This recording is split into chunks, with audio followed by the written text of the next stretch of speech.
Assalamualaikum warahmatullahi wabarakatuh.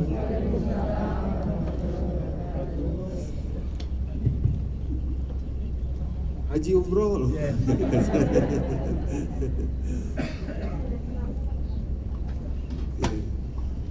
Baik.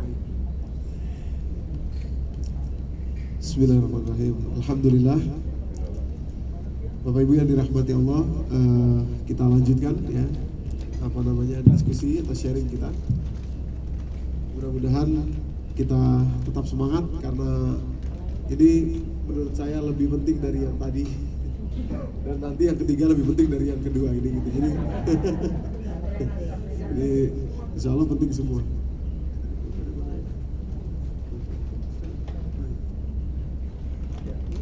Bapak Ibu, saya langsung aja ya. Tadi kita sudah sampaikan bagaimana persepsi itu mempengaruhi medial prefrontal cortex kita, dan haji umroh itu liyashhadu manafi'a lahum, agar mereka menyaksikan artinya mengubah medial prefrontal cortex, memasukkan memasukkan pemahaman yang disampaikan Al-Quran yang adanya di jalur haji dan umroh. Nah, sekarang kita ambil satu contoh. Sebetulnya kalau nanti waktu kita cukup mungkin dua ya dengan wukuf Arafah, tapi kalau tidak cukup satu saja. Bapak Ibu yang dirahmati Allah, ini yang paling utama yang ada semua di haji maupun umroh, yaitu tawaf. Ya, tawaf dan sa'i itu kan ada di haji dan ada di umroh. Kalau wukuf tidak ada di umroh ya. Demikian pula melontar jamarat dan mabit di Mina serta Muzdalifah. Baik, Bapak Ibu yang dirahmati Allah, tawaf ya. Ini mulai masuk kepada saya mungkin tentang tawaf ini hanya akan saya berikan sekali di sini. Nanti kita di Madinah akan membahas yang lain. Jadi ini sangat penting sekali karena inilah nyawa dari umroh ya, dan haji tentu saja. Apa itu tawaf? Kenapa muter 7 kali? Dan kenapa kok muternya counter clockwise gitu, melawan arah jarum jam gitu ya? Kenapa begitu dan apa itu tawaf? Oke, saya langsung aja. Gini Bapak Ibu, sebentar sebelum kesini, nih tawaf ya. Tawaf itu 7 kali. Dan nanti kita akan temukan kenapa dia juga melawan arah jarum jam. Jadi Bapak Ibu, tidak ada yang kebetulan dalam Al-Quran. Rupanya perjalanan hidup kita ini 7 fase. 7 fase. Saya langsung aja to the point supaya cepat. Artinya 7 putaran melambangkan 7 fase kehidupan kita. 1, 2, 3 sampai 7. Apa saja yang 7 fase? Nanti baru kita akan ambil bagaimana cara mengambil pelajarannya. Coba ya, saya coba nggak pakai mic. Jelas ya? Jelas. Fase pertama, ya, mohon bantuan dibacakan Rehan, Quran surat ke-7 ayat 162. Ini fase pertama kehidupan kita. Jadi putar yang pertama itu melambangkan ini Bapak Ibu, ya, melambangkan ini. Silakan. Surat Al-A'raf ayat 162. 162.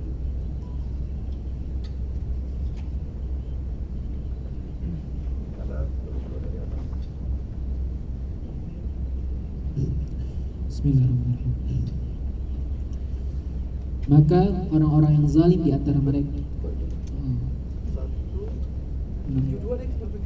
172. Wa idh akhadha rabbuka min bani Adam.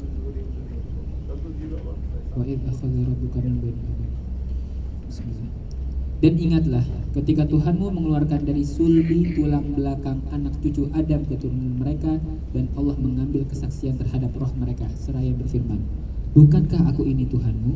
Mereka menjawab, betul, engkau Tuhan kami.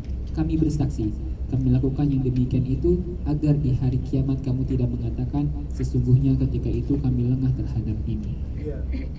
Jadi sebelum kita ada, Bapak Ibu, ada di rahim ibu kita, nanti yang kedua di rahim ibu, kita sebetulnya sudah menjalani satu fase yang pertama, yaitu ketika kita tercipta semuanya. Kita sudah tercipta semuanya. Dan ketika itu Allah mengambil sumpah terhadap kita. Kalimatnya surat ke-7 ayat 172, wa is akhadha rabbuka min bani adam min dzurriyyatahum wa asyhadahum ala anfusihim alastu bi rabbikum qalu bala syahidna an taqulu yawmal qiyamati inna kunna an hadzal ghafilin. Sudah ada masa ketika kita semua sudah tercipta. Fase itu sudah kita lewati, itu lambang yang putaran pertama. Bapak Ibu ya, putaran pertama. Lalu masuk kepada fase kedua, yaitu kita hidup di rahim ibu. 9 bulan, 10 bulan, ya. Ada yang 11 bulan. Bahkan kalau ibu-ibu tanya ke ibu saya paling ngerepotin itu hampir 12 bulan.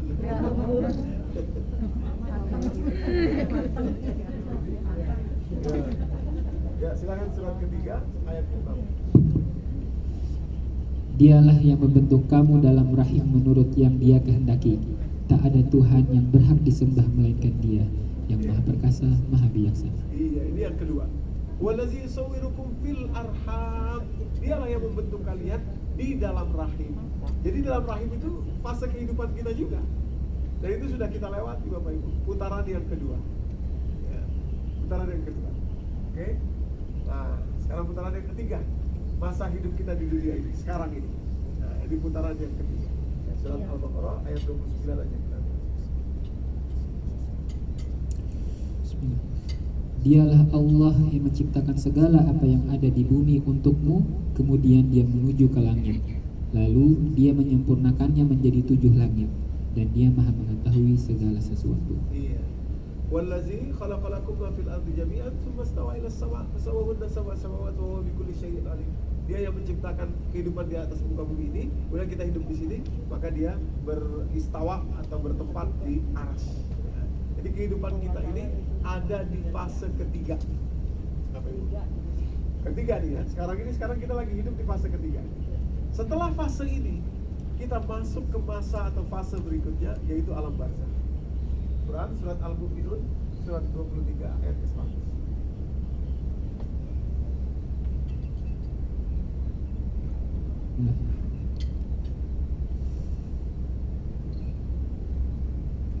Agar aku dapat berbuat kebajikan yang telah aku tinggalkan. Sekali-kali tidak, sungguh itu adalah dalih yang diucapkan saja. Dan di hadapan mereka ada barzah sampai pada hari mereka dibangkitkan. Ya, jadi orang-orang yang sudah meninggal itu tahu sudah bahwa kehidupan itu panjang, mereka nyesal. Mereka bilang, la'alli a'malu shalihan fi ma taraktu. Supaya ya Allah kembalikan saya supaya saya bisa melakukan amal kebaikan yang dulu saya tinggalkan. Kata Allah nggak bisa lagi. Di belakangmu sudah ada barzakh. Barzakh itu batas. Barzakh.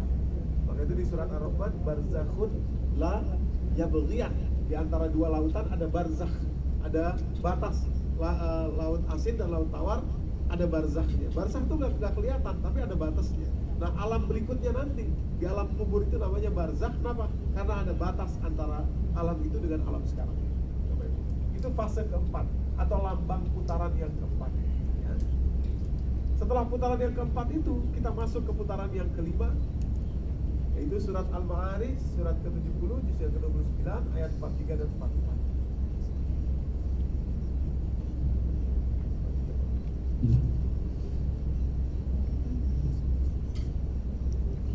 Yaitu pada hari ketika mereka keluar dari kubur dengan cepat, seakan-akan mereka pergi dengan segera kepada berhala-hala sewaktu di dunia. Pandangan mereka tertunduk ke bawah, diliputi kehinaan. Itulah hari yang diancapkan kepada mereka. Iya. Jadi setelah dari alam kubur, kita dibangkitkan dari kubur, ini belum kepada mahsyar nih. Ini waktunya lama Bapak Ibu. Sebagian riwayat mengatakan 40.000 tahun. Sebagian mengatakan 70.000 tahun masa keluar dari kubur itu sebelum akhirnya berkumpul di padang mahsyar. Lama sekali. Nah, itu fase yang kelima atau masa yang kelima. Yauma yakhrujuna minal ajdasi sira'an ka'annahum ila nusubin yufidun khasyi'atan absaruhum tarhaquhum dhillah zalikal yaumul ladzi kanu yu'adun. Itulah hari yang sudah dijanjikan kepada kita. Lama itu. Ya, 40.000 tahun, 70.000 tahun, nggak tahu kita berapa yang realnya gitu ya, berapa ya. Setelah masa itu, setelah masa hidup itu, kita ke masa hidup yang ke-6, yaitu mulai daripada mahsyar sampai diadili di hadapan Allah. Ini fase yang ketiga. Surat ke-10 Yunus ayat ke-30.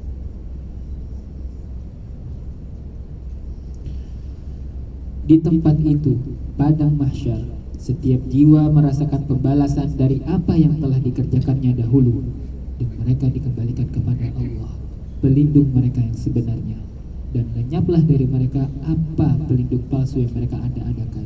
Iya.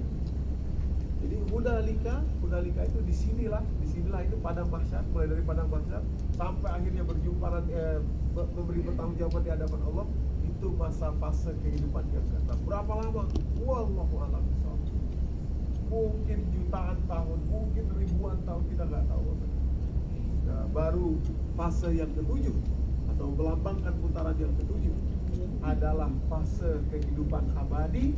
Setelah semuanya diaudit, setelah semuanya dihisab, semuanya diberikan balasan, yang baik, yang buruk diberikan balasan, tinggal kita menikmati sisa hidup selama-lamanya. Quran surat Al-Ghafir atau surat Al-Mu'min ayat ke-39 surat 40. Wahai kaumku, sesungguhnya kehidupan dunia ini hanyalah kesenangan sementara, dan sesungguhnya akhirat itu negeri yang kekal. Darul Qarar, negeri yang kekal, tidak ada habisnya. Ini fase yang ketujuh. 1, 2, 3, 4, 5, 6, 7. Ya. Kita sekarang ada di fase yang ketiga, Bapak Ibu. Fase yang ketiga. Ya. Jadi pelajarannya apa dari sini? Pelajarannya apa? Nanti akan kita ambil untuk sehari-hari ya. Nanti di sesi berikutnya. Pelajarannya apa, Bapak Ibu? Ya, ini dia.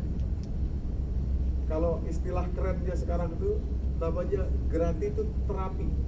Terapi merasakan rasa syukur. Jadi rupanya terapi syukur itu bukan kita bilang terima kasih ya, bukan itu. Itu tuntutan itu. Dan orang banyak keliru terhadap hal itu. Ada seorang ahli otak di North Carolina, dia punya kebiasaan bilang terima kasih sama otaknya. Gini, thank you my brain, thank you my brain. Ya. Terus begitu, tapi uniknya ini orang kena kanker otak. Kanker otak. Kenapa? Karena terima kasih itu bukan ekspresi gratitude itu, syukur itu bukan ekspresi terima kasih, bukan. Tapi perasaan ketika kita itu menjadi objek pemberian. Itu gratitude. Objek pemberian. Gratitude. Nah, itu kan rasa, bukan bilang saya terima kasih ya, ini ya, itu bukan itu. Tapi merasa diberi, menjadi objek. Nah, Bapak Ibu, pelajarannya dari tawaf adalah sangat penting. Kalau ini tidak bisa kita pakai pelajaran ini, wah ini rugi sekali. Pelajarannya adalah mengubah hidup saya. Jadi kalimat hidup saya, yaitu di poin ketiga tadi, ini lambang saya, ya, kita, saya pribadi. Maka tadi saya katakan walaupun datang suami istri, datang anak dengan ibu atau kawan dengan kawan, tapi kita datang sendiri. Mengubah kata-kata hidup saya, my life, yang ada di poin ketiga tadi, ini lambangnya folder, ya, mengubahnya kepada kita menjadi saya hidup. Hidup saya hidup. Maksudnya begini Bapak Ibu, saya kembali dulu ya. Maksudnya begini, yang membuat kita kecewa, yang membuat kita susah untuk bahagia, yang membuat tadi kehidupan kesehatan kita dan apa segala macam itu menjadi stres adalah karena hidup saya, my life. Hidup saya itu berisi segala macam tadi konteks ya, memori, perseptual memori tadi yang kita bawa selama ini. Di situ ada kecewa dalam perjalanan hidup saya ini, ada takut, ada sedih. Ya, kita semua kan manusia, merasakan itu. Kemudian ada kesalahan yang pernah kita lakukan di masa lalu, guilty feeling, remorse, penyesalan. Ada bahagia juga pada sebagian cuplikannya. Ada perjuangan, ada tuntutan, target, harus begini, harus begitu. Ada adat istiadat yang mempengaruhi kita. Orang Aceh beda dengan orang Jawa, orang Jawa beda dengan orang Padang, orang adat istiadat. Ada harapan yang kita tanamkan, saya pengen jadi ini, nanti harapannya begini, dan seterusnya. Ada validasi yang kita cari juga di tengah-tengah manusia. Ya, validasi, diakui, ya, pengakuan. Kemudian ada rasa sakit yang terjadi dalam kehidupan kita. Ada virus seperti sekarang yang terjadi, menimbulkan rasa takut. Ada usia tua yang juga menimbulkan rasa takut. Apa Ibu yang kita ini nih, hidup saya. Tadi, hidup saya. Nah, di tawaf, kita sedang diajak keluar dari hidup saya, dari kehidupan kita di poin yang ketiga atau di fase yang ketiga ini. Kita keluar melaksanakan 7 kali itu, kita keluar sebentar sehingga kita mampu melihat sesuatu yang selama ini ada tapi tidak kelihatan, yaitu saya hidup. Saya hidup. Hidup saya sama saya hidup itu bedanya jauh. Hidup saya itu tadi Pak, banyak ukurannya. Banyak kekecewaan, banyak kesalahan. Oke, ada kebahagiaan, tapi ada tuntutan, ada harapan, ada ini, ada itu, dan lain sebagainya. Tapi kalau saya hidup, maka berisi 7 perjalanan kehidupan yang sebetulnya jauh lebih panjang dibandingkan dengan hanya yang nomor 3 ini. Ya kan?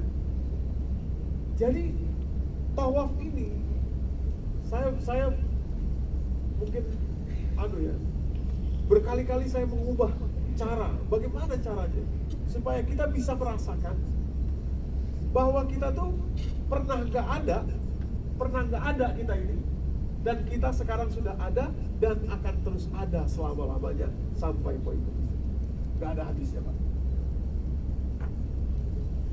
Jadi hidup yang kita jalani di poin ketiga ini gak ada apa-apanya dibandingkan poin keempat, 5, 6, apalagi 7 yang sudah gak ada batasnya.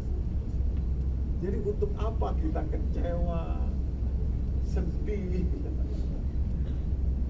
takut,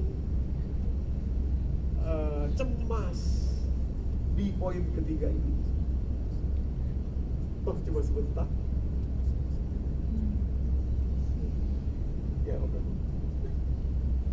Oh, cuma sebentar kan?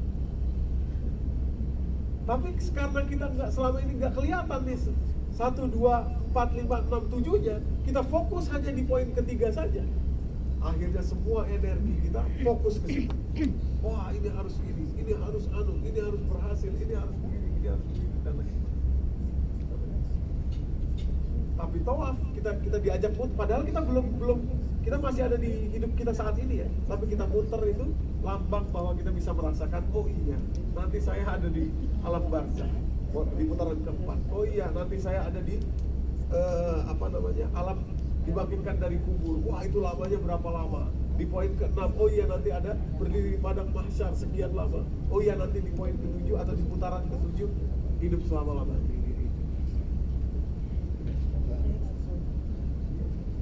Nah, di sini Bapak Ibu yang dirahmati Allah, harusnya kita bisa merasakan ini kuncinya. Jadi keluar sejenak dari putaran ketiga, keluar sejenak dari hidup kita yang sekarang ini, putaran ketiga. Nanti kita tawaf di sana itu putaran ketiga, kita keluar sejenak dari hidup kita yang sekarang dan merasakan atau melihat 7 putaran tadi itu, menyaksikan ke-7 di dalam diri kita tentunya, membayangkan, merasakan, mengingat bahwa kita akan sampai 7 putaran. Artinya kita mengingat gelas dan air. Nah, ini penting sekali. Sering saya sampaikan kalau jamaah nanti di awal-awal dulu, syukur itu, gratitude itu adalah seperti air dan gelas atau air dan botol. Hidup yang kita rasakan, yang kita jalani, yang kita fokus sekarang ini, itu adalah air Pak. Ini di dalam sini air. Air ini Bapak Ibu seperti gambar itu, memang bisa habis, bisa setengah, bisa penuh dalam sekali waktu. Bahkan dia bisa segar menyegarkan, atau bisa pahit juga, bisa asin juga air. Tapi ada satu hal yang selama ini kita lupa melihatnya, karena kita fokus sama airnya saja, kita lupa akan gelasnya, botolnya. Padahal hadirin yang dirahmati Allah, harga air tidak akan lebih mahal daripada harga gelasnya. Tentu saja kalau air biasa ya, kalau air yang mahal tentu saja beda. Artinya gelas itu jauh lebih berharga daripada airnya. Awas. Kalau nggak ada gelasnya, air mau ditampung di mana? Kalau kita nggak hidup, kehidupan kita ini nggak bisa kita rasakan. Bapak Ibu yang dirahmati Allah. Dan hebatnya, baik air itu setengah ataupun penuh ataupun seperempat, itu menunjukkan fluktuasi perjalanan hidup kita. Tapi gelasnya selalu ada. Jadi walaupun kita sedih, senang, bahagia, kecewa dalam hidup ini tadi segala macam, sakit ini itu, tapi kitanya tetap ada dan akan terus ada. Kitanya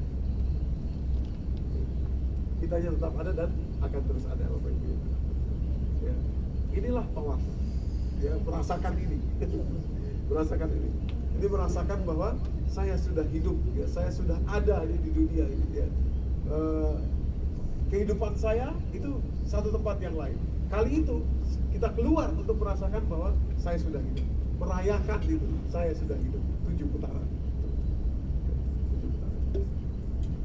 Nah, Bapak Ibu yang dirahmati Allah, ya, 7 putaran ini, Bapak Ibu, inilah prinsip yang dikandung oleh Al-Quran. Ada satu prinsip, yaitu prinsip Basyiro wa Naziro. Apa itu prinsip Basyiro wa Naziro? Bapak Ibu yang dirahmati Allah, di dalam Al-Quran, ketika kabar gembira dan peringatan itu kan ancaman, ya. Kabar gembira dan ancaman bertemu dalam satu kalimat, ya, dalam satu kalimat. Kabar gembira dan ancaman bertemu dalam satu kalimat.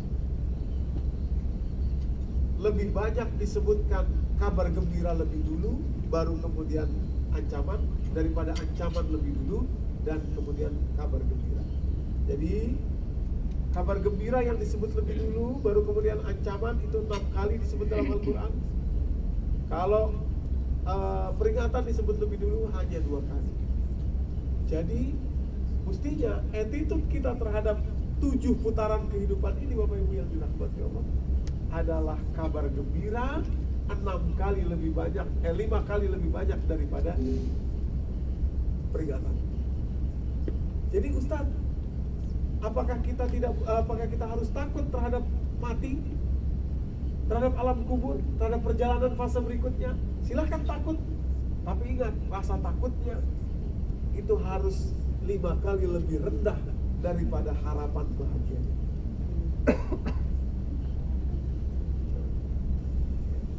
Optimismenya.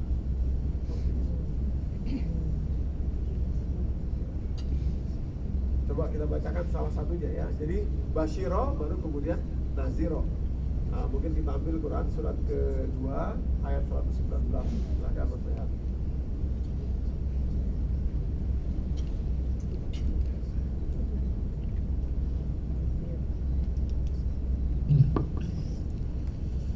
Sungguh kami telah mengutusmu Muhammad dengan kebenaran sebagai pembawa berita gembira dan pemberi peringatan, dan engkau tidak akan diminta pertanggungjawaban tentang penghuni-penghuni neraka. Iya. Jadi Basyiro wa Naziro. Kami utus engkau Muhammad, ya, Rasulullah itu diutus untuk Basyir, memberi kabar gembira, baru kemudian memberi peringatan, Bapak Ibu. Ya, selama ini ada orang tanya ke saya, Ustadz, saya takut nanti kalau wafat gimana? Kenapa amal saya belum ada? Oh, oke. Boleh, Bapak takut seperti itu atau Ibu takut seperti itu. Tapi ingat, takutnya itu harus 5 kali lebih kecil daripada optimisnya, gembiranya. Ini peluang.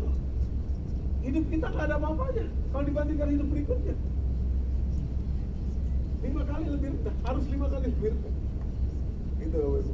Karena kita, peluang kita untuk hidup lebih baik, lebih bagus, lebih luar biasa di kehidupan setelah ini itu lebih banyak daripada hidup yang sekarang.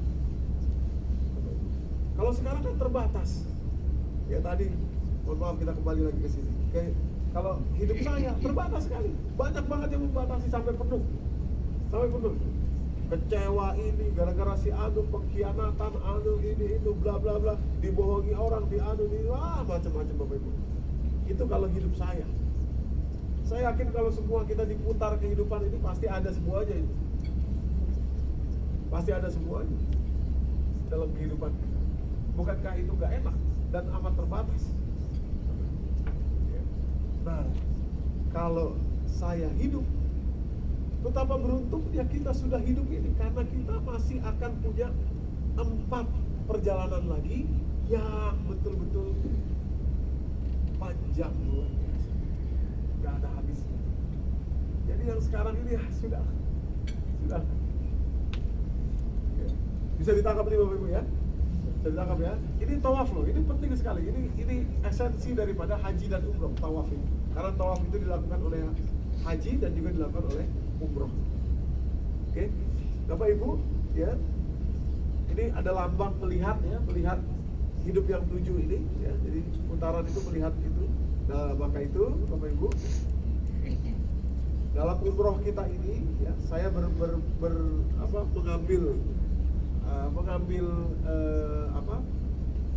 penjelasan ya dari berbagai ulama bahwa memang doa untuk tawaf itu tidak ada yang spesifik. Jadi saya tidak akan terlalu panjang nanti kita dalam berdoa. Doanya cuma yang disyariatkan saja yang jelas, ada beberapa tuntunan hadisnya seperti Bismillah ya Allahu Akbar ketika mengawali di Hajar Aswad, dan doa Quran surat kedua ayat 201 tadi itu, yaitu doa hajat tadi ya, di rukun Yamani kepada Hajar Aswad kembali. Di tengah-tengahnya kita akan berzikir, yaitu zikir seperti yang biasa kita lakukan, subhanallah walhamdulillah wala ilaha illallah wallahu akbar, sesuai dengan beberapa riwayat yang telah disampaikan. Jadi gak ada baca yang panjang setiap ini harus ini, gak ada. Apalagi kalau kita harus textbook ya, pegang ini sambil jalan, waduh, maknanya gak dapat.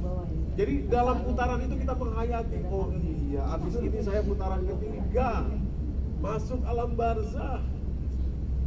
Awas, masuk alam barzah. Dan gak boleh kembali lagi, no? Gak bisa kembali lagi. Wah, abis itu putaran keempat, habis itu putaran kelima, habis itu di situ kita merasakan, menghayati bahwa itu semua akan terjadi kepada kita. Semakin real bisa kita rasakan di sini, itu semakin bagus. Dan itu emang nyata. Mau dibawa kemanapun, itulah hidup kita, itulah hidup saya. Jadi saya hidup sebagai itu. Oke? Nah, sekarang begini. Kalau cuma belajar gini aja, di Jakarta pun bisa, ya kan? Ini ngaji gini nih, oh tawaf tuh begini, tawaf tuh begini, putaran gitu bisa di Jakarta. Tapi yang tidak bisa adalah di sana itu kita sedang melebur bersama dengan alam semesta, karena alam semesta ini punya pola perputaran yang counterclockwise, melawan arah jarum jam, dan memutari sumber energi. Ini tata surya, alam semesta, ini galaksi kita Bima Sakti, putar, memutari sumber energinya. Semua memutar berlawanan kecuali Venus, rotasinya ya Venus. Jadi muternya begini arah berlawanan, dan juga revolusinya juga begitu. Dan galaksi-galaksi yang lain pun begitu juga. Ya, jadi galaksi Bima Sakti terkumpul dalam satu klaster. Ya. Klaster itu berkumpul, memutar lagi, berkumpul lagi dalam satu klaster, memutar lagi, dan seterusnya. Kalau begitu, ya. Demikian pula Bapak Ibu yang dirahmati Allah. Ini galaksi ya, galaksi cluster dan super cluster juga memutar ya, memutari sumber energi ya. Jadi ini kalimatnya, if you look around space, kalau kau lihat di luar angkasa, kita akan mengetahui bahwa planet, bintang, bulan, bahkan galaksi sendiri itu memiliki satu hal yang sama, yaitu mereka berputar, mengelilingi. Tawaf, mereka tawaf, Bapak Ibu. Mereka tawaf, berputar berkeliling. Misteri ini pada kalimat berikutnya, misteri ini adalah satu misteri yang selama ini sudah membuat para kosmolog itu sangat bingung. Kenapa kok bisa begini? Dan Bapak Ibu yang dirahmati Allah, satu-satunya tempat di bumi ini yang dilakukan seperti itu hanya di Ka'bah.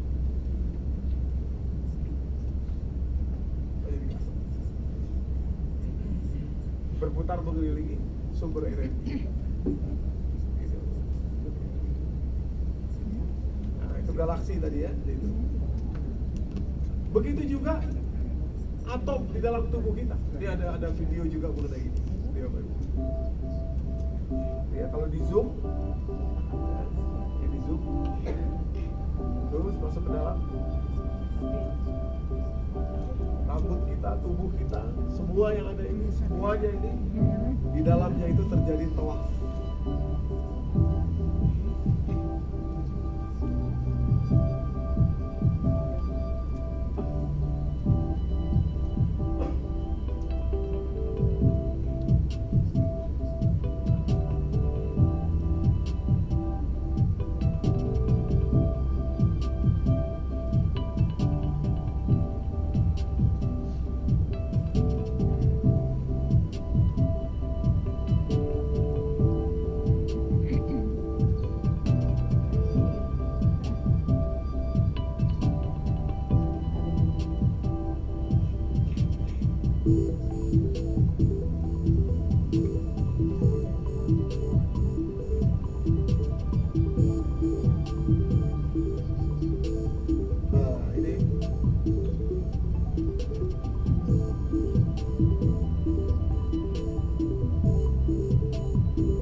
Bapak Ibu yang dirahmati Allah, ya, di dalam nukleus itu terjadi perputaran. Nah, ini dia, proton, elektron memutar di orbitnya masing-masing di dalam nukleus itu. Di tubuh kita, di benda-benda yang ada di semuanya ini, ya, di dalamnya itu terjadi tawaf. Jadi di dalam yang terkecil terjadi tawaf, yang terbesar di luar juga terjadi tawaf, Bapak Ibu yang dirahmati Allah. Nah, kita akan ke Ka'bah dan kita melakukannya sesuai dengan alam semesta tadi. Melebur bersama dengan alam semesta. Itulah yang tidak bisa dilakukan kecuali di sana. Itulah kenapa kita umroh. Itulah kenapa kita tawaf. Jadi kalau kita tawaf di sini nggak bisa. Seperti juga tadi nukleus tadi nggak bisa berputar di sembarang tempat karena sumber energinya ada di situ. Proton dan elektron itu nggak bisa muter kecuali mengelilingi sumber energinya. Demikian pula tadi tata surya kita nggak bisa muter kecuali mengelilingi matahari sebagai sumber energinya. Satuan galaksi-galaksi menjadi klaster tidak bisa muter kecuali mengelilingi sumber energinya. Demikian pula super klaster tadi tidak bisa berputar kecuali mengelilingi sumber energinya. Inilah tawaf. Inilah tawaf. Jadi perputaran ya terjadi dimanapun di alam semesta ini, mulai dari yang terbesar sampai yang terkecil, dan kita melakukannya di tempat di mana kita harus memutari sumber energi kita, yaitu Ka'bah. Ya, Ka'bah. Maka itu Allah katakan Quran surat ke-5 ayat keberapa itu ya? Apa kalimatnya? 19. Bukan. Surat ke-5 ayat keberapa? Balik. Jadi sebelah atas.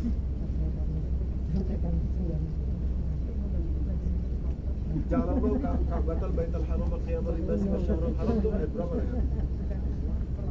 Ya. Juz yang ke-7. Ja'alallahu Ka'batal Baitul Haram qiyaman lin-nasi wasyahral haram wal hadiya wal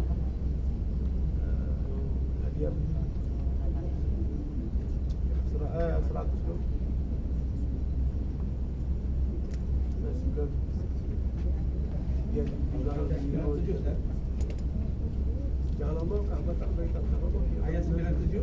97 betul. Ya. Ya, 97. Coba dibacakan.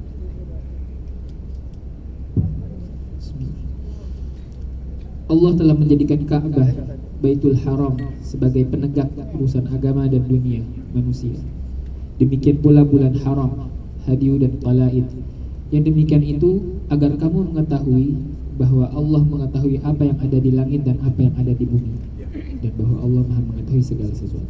Nah, itu dia. Ja'alallahu Ka'batal Baital Haram qiyaman linnas. Allah jadikan Ka'bah itu sebagai sumber energinya manusia. Qiyaman linnas, urusan manusia, baik akhirat maupun dunia. Qiyaman linnas. Ja'alallahu Ka'batal Baital Haram qiyaman linnas wa syarrul haram wal hadiya wal qalaid. Zalika lita'lamu anna Allah ya'lamu ma fis samawati wa ma fil ardh. Yang demikian itu agar kalian mengetahui dan memahami bahwa Allah mengetahui apapun yang ada di langit tadi, semesta alam tadi, dan apapun yang ada di atas muka bumi ini. Semua di alam semesta ini bertawaf Bapak Ibu ya. Jadi kita bertawaf seperti tawafnya alam semesta. Baik, ini tawaf bisa dipahami di tawaf. Saya memang ini waktunya rada rawan nih, seperti tadi kan. Rada rawan dan apa? Tawafnya harus direnungi betul-betul ya. Oke, sekarang karena waktu kita masih cukup, sebelum masuk kepada yang terakhir, saya sekarang sampaikan mengenai wukuf ya, Bapak Ibu ya. Wukuf. Silakan kalau mau yang ambil kopi dulu silakan. Kita masuk ke wukuf. Kenapa Arafah ya? Ya silakan. Tapi kita energi itu maksudnya apa? Kita akan mencapai sumber energinya itu hilang. Betul, semuanya itu dia salah satunya. Terus sampainya juga kepada kita sumber energi syukur tadi itu. Yang kita melihat hidup kita masih 4 kali itu, masih 4 fase itu. Itu kan sumber energi besar bagi diri kita. Kan maksudnya gini, ketika kita sadar, oh iya hidup saya masih panjang ya. Yang sekarang ini jadi kecil. Gitu. Itulah sumber energi yang membuat kita jadi optimis, basyirah. Jadi untuk apa takut mati? Orang mati itu peluang untuk kita bisa merasakan yang 4 tadi itu. Kenapa kita harus gelisah dengan mohon maaf ya usia tua? Orang itu peluang.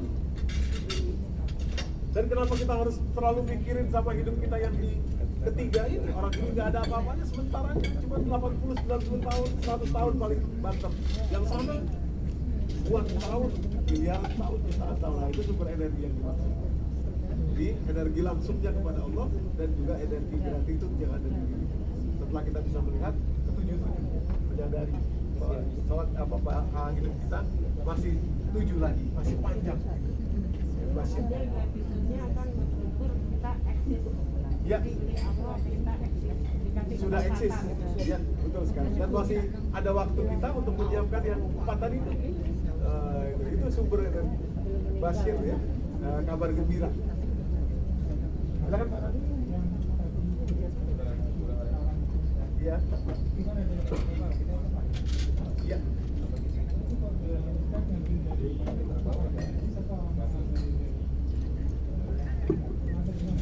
Ya.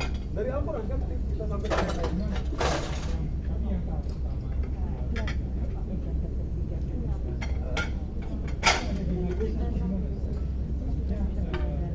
Bukan, itu apa yang dijelaskan Al-Quran dalam kalau kita mempelajari seluruh isi Al-Quran, kita akan lihat fase kehidupan itu. Dan itu, oh ini fase kehidupan. Oh setelah itu ini.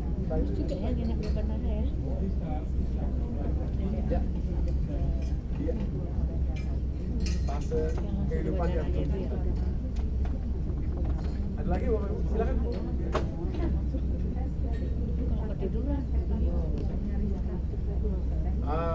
Menarik ini. Ya. Menarik. Jadi fase yang diganggu oleh syaitan itu adalah di fase yang ketiga itu, Bapak Ibu. Dunia saja. Setelah selesai. Yang dua enggak, yang dua diganggunya kepada ibu kita yang sudah di fase ketiga. Kalau kitanya di dalam enggak. Jadi kalau mau aman ya bisa di dalam rahim aja terus. Nah, begitu lahir ini sudah di fase ketiga, disitulah setan di dalam kehidupan kita. Dalilnya mana banyak sekali. Qala bitu ba'dukum li ba'din adu wa lakum fil ardi mustaqarrun wa mata'un ila hin. Quran surat ke-7 Al-A'raf ayat yang ke-24 ya, 24. Sama di surat Al-Baqarah juga demikian ayat ke-37. Jadi di dunia ini kita bermusuhan dengan iblis itu, iblis bisa menggoda kita itu di dunia. Setelah selesai dari dunia kan lagi.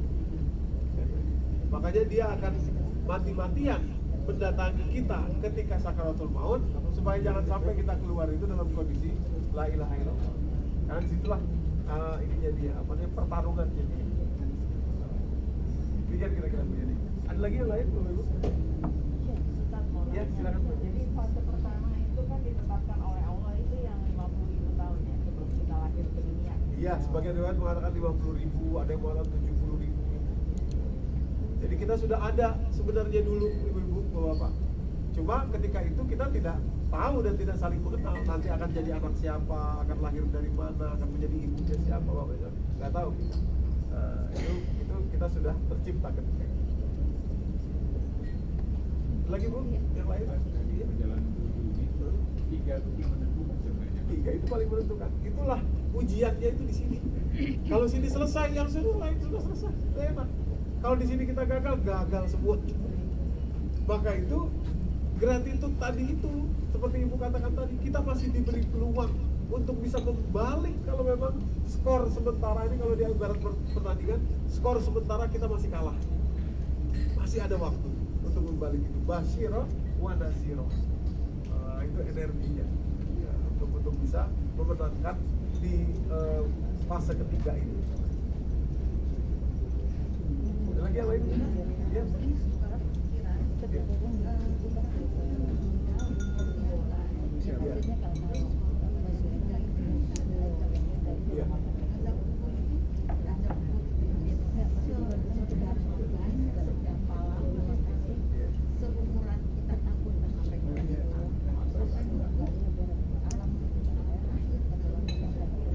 Jadi alam barzakh itu sampai terjadinya alam berikutnya keluar dari kubur. Berapa lama? Wallahu a'lam. Bisa jadi 20.000 tahun, bisa jadi 2.000 tahun, bisa nggak tahu kita. Maka itu tadi, begitu di-compare dengan hidup ini kecil sekali. Cuma 70-80 tahun, kita hidup 90-100 tahun katakanlah hidup di dunia ini. Di alam barzakh aja bisa ribuan tahun. Itulah energinya tawaf ini. Ya, untuk kita 60, 70, 80, 100 tahun ini nggak ada apa-apanya. Kalaupun sakit sebentar, kalaupun senang sebentar, kalaupun bahagia sebentar.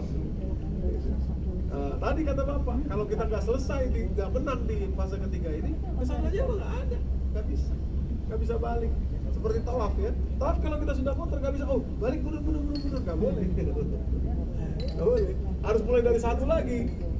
Bapak Ibu. Atau kita batal di situ, nanti kita mulai langsung dari situ bisa. Umpamanya ya kita, ini ada 2 pendapat nih mengenai tawaf ya. Umpamanya kita tawaf 1, 2, 3, di 3 kita batal umpamanya. Pengen wudhu dulu berhenti, jamaah suruh berhenti semua. Ini orang wudhu 1 ya silahkan. Nanti kita bisa mulai ada 2 pendapat, mulai lagi dari 3, dari Hajar Aswad hitungan ketiga atau dari 1. Intinya apa? Kita tidak bisa kebalik yang sudah 2 itu. Persis seperti hidup ini, nggak bisa balik lagi.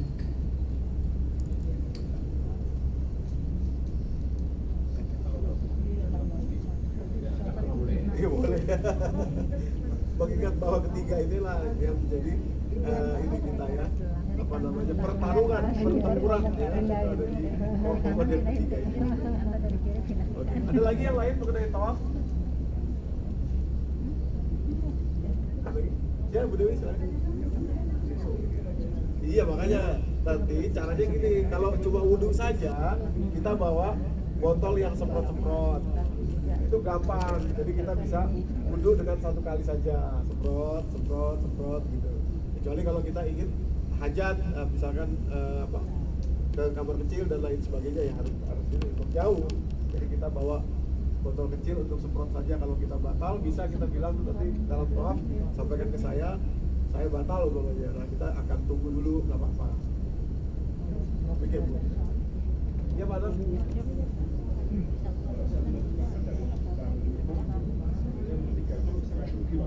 Iya. Betul. Disitulah menentukannya. Kalau menang ya menang, kalau kalah ya kalah. Itulah sekarang hidup kita ini. Waktunya singkat sekali. Paling singkat, paling menentukan. Ya, yang tadi paling lama, paling singkat sebetulnya di rahim, di arham itu memang singkat sekali. Ya, tapi hidup ini juga singkat juga. Dan baru setelah Ya, silakan Bu. Saya pernah baca ya, buku tulisan ilmiah ya.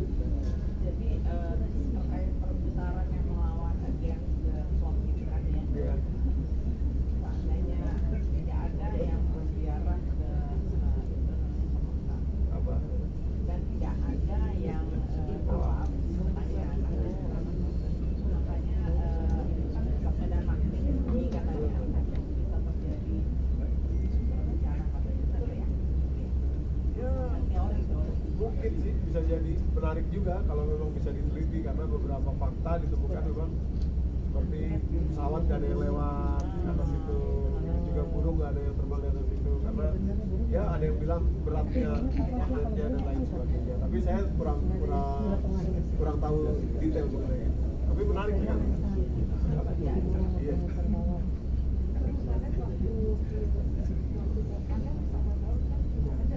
Iya. Ada juga sih yang tawaf, tetap ada yang tawaf, kerja-kerja gitu. Memang nggak pernah berhenti, ada orang. Baik, ada lagi yang lain, Bapak Ibu, mengenai tawaf? Ya, silakan Pak.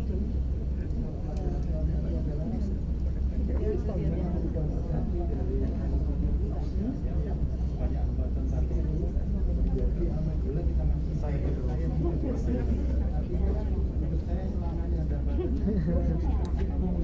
Kita bikin itu sederhana, mungkin sehingga yang jauh lebih panjang yang akan saya masih hidup ini yang perlu kita pikirkan daripada saya hidup saya tadi gitu.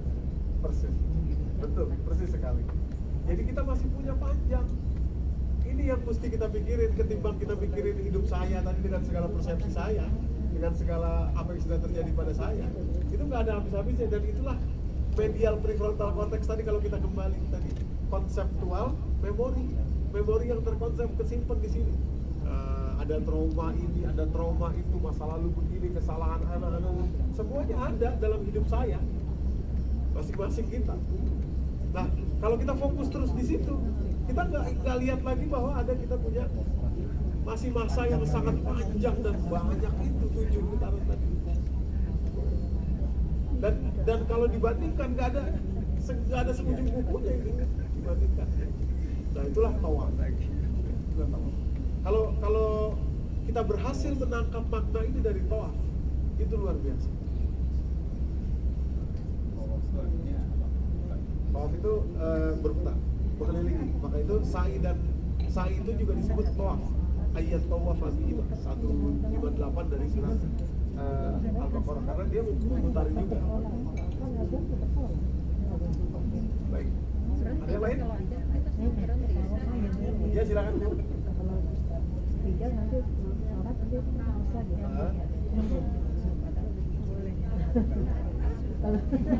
makanya karat itu dari sana karat.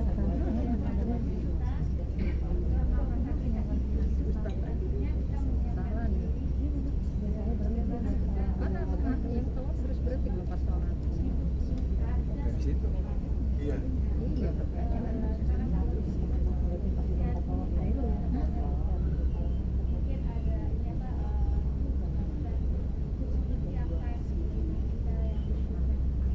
Iya. Justru itu Bu, tadi prinsip Basyiro wa Naziro itu. Jadi Basyirnya itu 5 kali lebih banyak daripada Nazirnya. Jadi kalau umpama ibu hidup sudah 60 tahun ya, katakanlah begini, hitung-hitungan ini 60 tahun.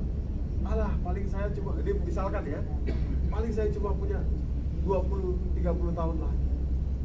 Nah, kata-kata paling 30 tahun itu harus 5 kali lebih banyak optimismenya daripada pesimismenya. Wah, saya punya 30 tahun lagi nih. Wah, saya punya 30 tahun lagi nih. Wah, saya punya 30 tahun lagi nih. Wah, saya punya 30 tahun. 5 kali lebih basyirah daripada nazironya. Ini energinya.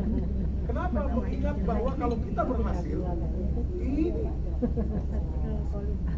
hidup yang tidak terbatas yang menunggu kita. Padahal dosa kita cuma bisa diampuni dengan segera. Ya, apa sih dosa manusia ini paling banyak apa sih? Membunuh seluruh manusia misalkan. Seluruh manusia yang ada kita bunuhin semua, tinggal kita sendiri. Itu pun masih diampuni oleh Allah. Masih cukup sisa waktu kita untuk bisa bertaubat, apalagi cuma dosa-dosa seperti kita. Kira-kira begitu. Jadi prinsip basyirah wa nazirah tadi penting sekali ya, untuk kita pegang. Jadi optimismenya lebih besar 5 kali daripada apa istilahnya nazirahnya, daripada peringatannya. Kira-kira begitu. Silahkan Pak Ari.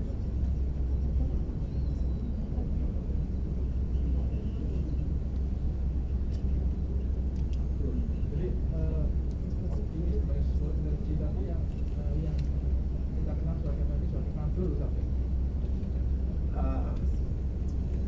Mabrur itu kan diambil dari kata abrol. Mabrur itu ya.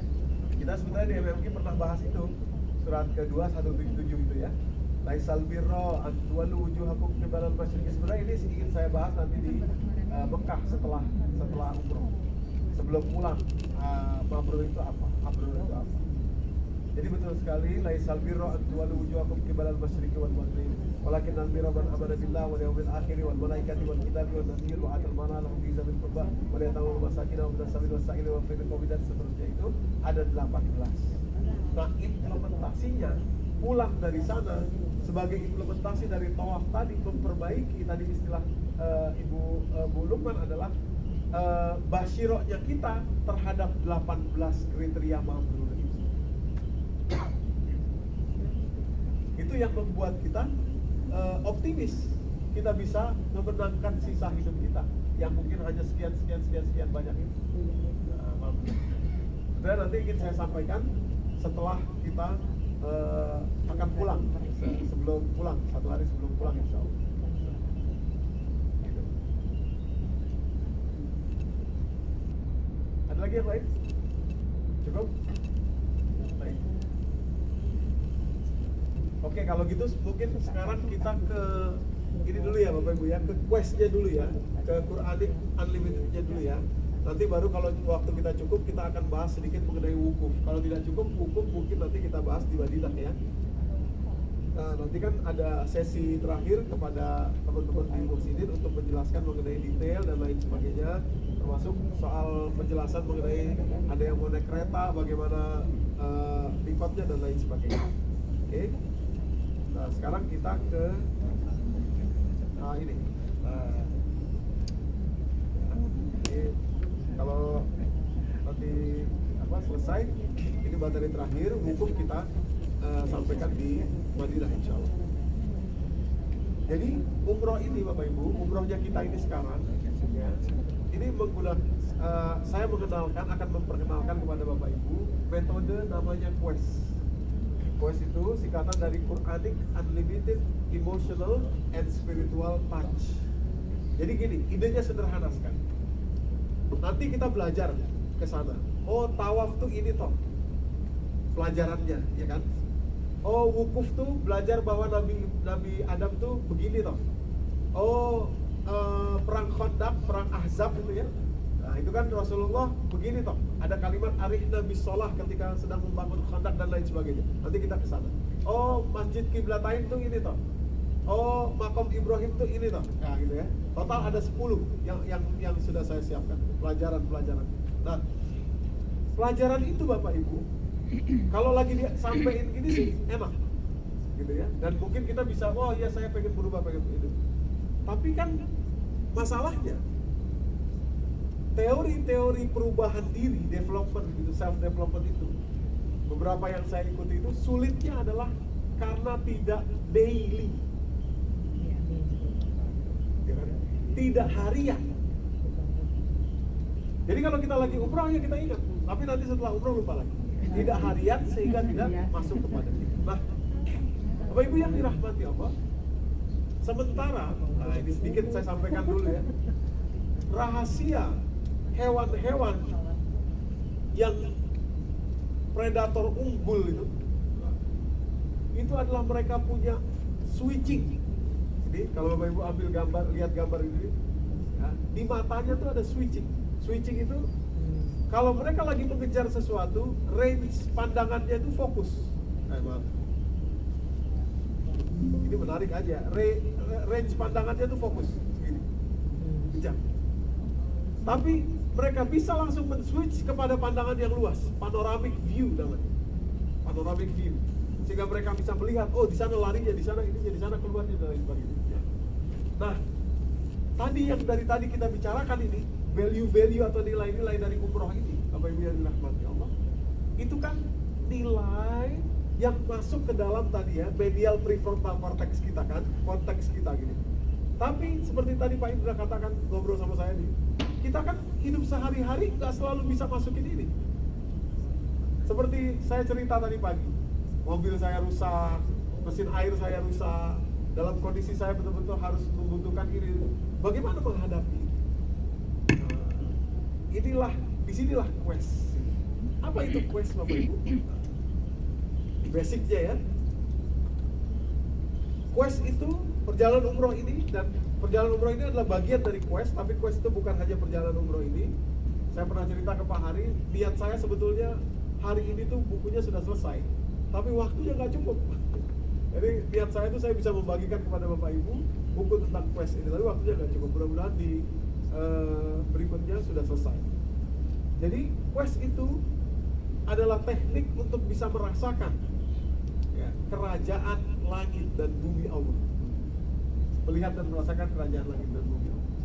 Nah, diambil dari kalimat inni wajjahtu wajhiya lillazi fatara samawati wal arda hanifa wa ma ana minal musyrikin. Kalimat Nabi Ibrahim setelah beliau berhasil menemukan keberadaan Allah Subhanahu wa taala. Itu surat ke-6 ayat 79.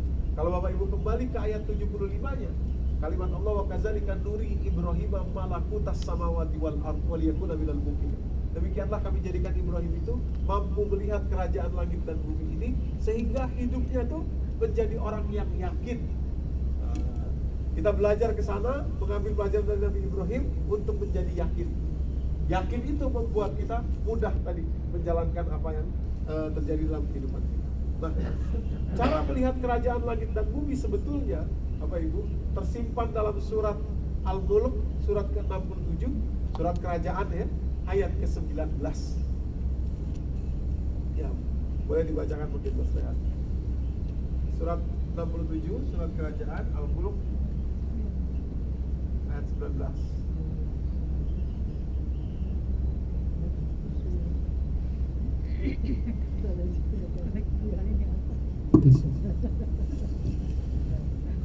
Tidakkah mereka memperhatikan burung-burung yang mengembangkan dan mengatupkan sayapnya di atas mereka? Tidak ada yang menahannya di udara selain yang Maha Pengasih. Sungguh, Dia Maha melihat segala sesuatu. Iya.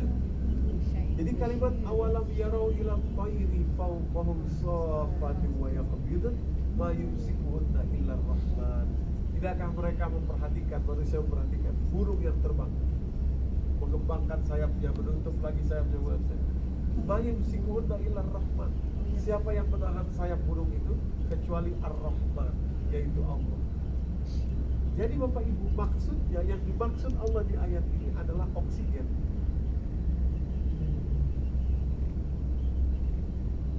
Burung pernah dibawa keluar angkasa, dilepas, nggak bisa terbang.